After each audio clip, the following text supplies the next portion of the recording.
दोन्ही विद्यार्थी एकमेकांच्या मदतीने सहयोगाने एकमेकांना पूरक असं सहकार्य म्हणजे त्यांच्या कृतीतून होऊ शकतं. म्हणजे एकमेकाला ते मदत करून ती अध्ययन प्रक्रिया होऊ शकते. पुढे घ्या बरं. आता ह्याच्यामध्ये आपला जो आकृतिबंध होता तो आकृतिबंध कोणता होता? 5-3-3 चा.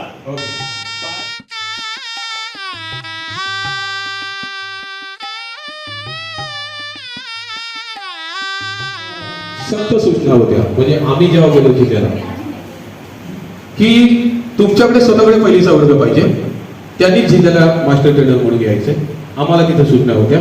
जवळजवळ चेक केल्यानंतर 95% लोक पहिलीचा वर्ग घेणारीच आली होती. 5% ज्याला म्हणतात की अपवाद आपण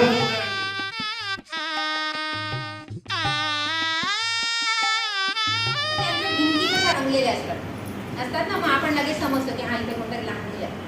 म्हणजे त्याला लिहिता येत नाही पण त्याची भाषा असते ती गिरगिटण्याची. त्याची गिरगिटण्याची भाषा जी आहे ती म्हणजे उदयोन्मुख साक्षरता.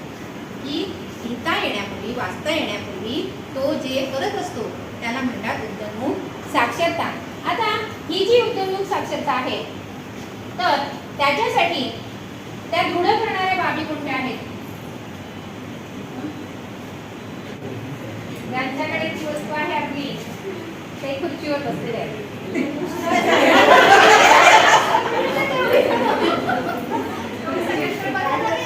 खुर्चीवर बसलेले आहेत सगळेच आहेत ना.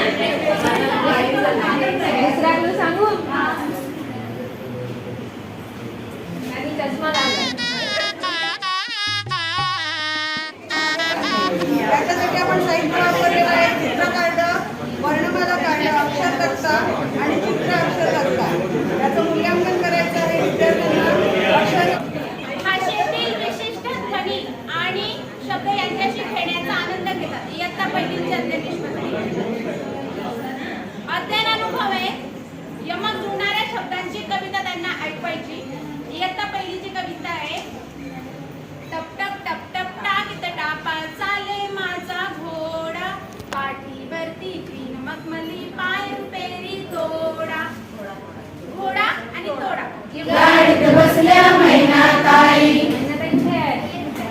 गाडीत बसल्या मैनाताई, गाडीत बसल्या निशाणवाला उंदीर मामा, निशाणवाला उंदीर मामा.